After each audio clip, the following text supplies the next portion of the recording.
Now we're going to be moving into the actual study of drugs.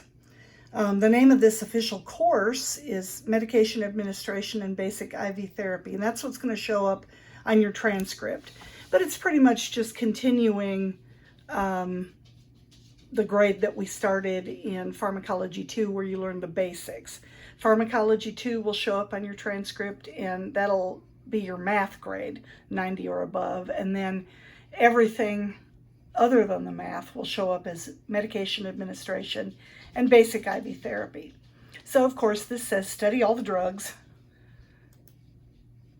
and inspirational words for nurses. It is not easy, but you will be so glad you hung in there and so glad you did it. We're starting with the central nervous system because everything kind of stems from the central nervous system. If you don't understand how the central nervous system works, you really won't understand the chemicals that work in the central nervous system that affect all the other body systems. So I try to go by priority with when it comes to studying these meds, with the brain first, then circulation. We'll study the heart meds, and then airway and breathing. We'll study respiratory meds, and then we'll go on from there throughout the rest of the semester. This is kind of a long chapter, pages 158 to 182. And I also lean on the ATI chapters because this chapter does not cover things like migraine headaches, which I think is pretty important to cover because a lot of people have them. Probably at least one person in this class has them, and it's nice to be able to look at the medications that they have for those. And so a couple of things throughout chapters 9 and 10, we will be looking in the ATI chapters, and you'll have to read the ATI chapters and study your PowerPoints to get the learning done for those particular little areas that I cover. So the ATI chapters, you want to look at chapters 12, 14, 32, and 33, and they'll cover a lot of the central nervous system issues. Of course, you've somewhat studied the central nervous system in anatomy and physiology. We know that the central nervous system is made up of the brain and the spinal cord, and then that branches out into the peripheral nervous system, which serves all the extremities. And so make sure, if you should run across a question on what makes up the central nervous system, it's not the brain and the spine. The spine is just the bony structure that goes down your back and protects the spinal cord, but the brain and spinal cord make up the central nervous system. The nervous system, we know, is made up of two parts. There is the somatic nervous system that is the part of our nervous system that we can control. We want to raise our hand in class, so we think about raising our hand, our brain sends a signal, and we're able to raise our hand voluntarily. Then we have the part of the nervous system that we do not have to control. So things like breathing and our heart beating and our kidneys functioning and our digestion is under the direction of the autonomic nervous system. So somatic we can control, autonomic nervous system we cannot control.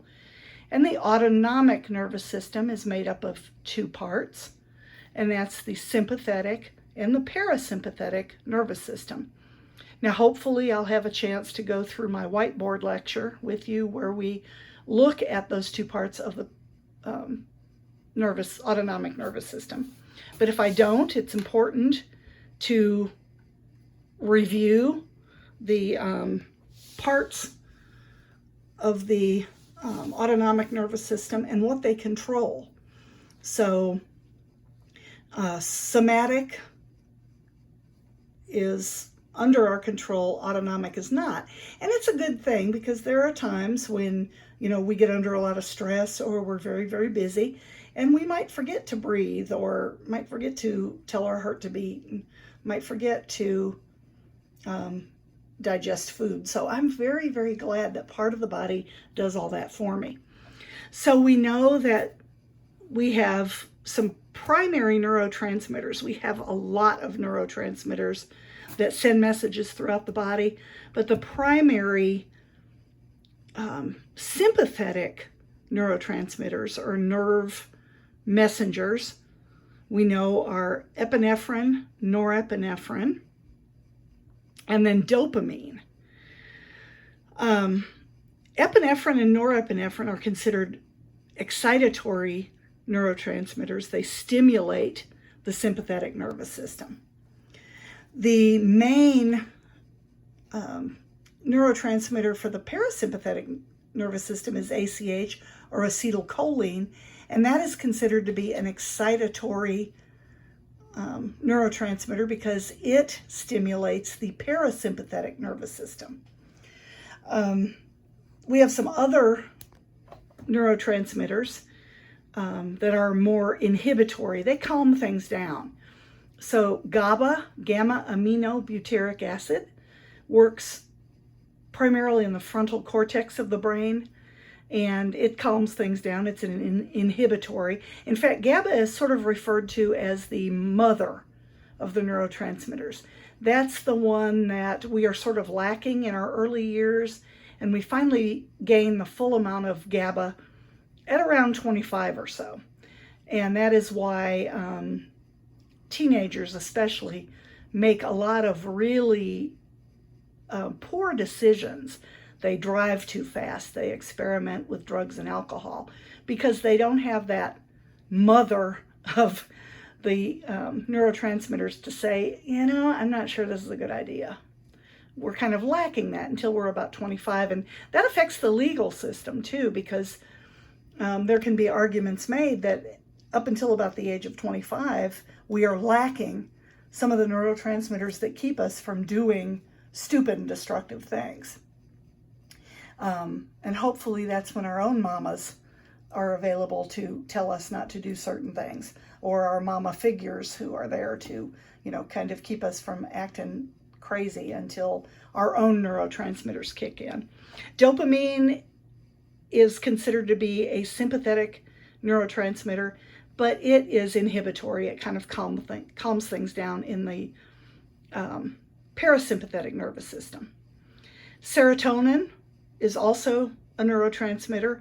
Now, all these have to work together to have smooth movement and smooth action of the central nervous system and the peripheral nervous system.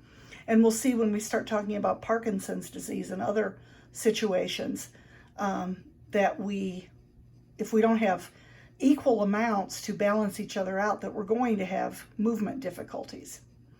The sympathetic nervous system is controlled by adrenergic fibers in the nervous system.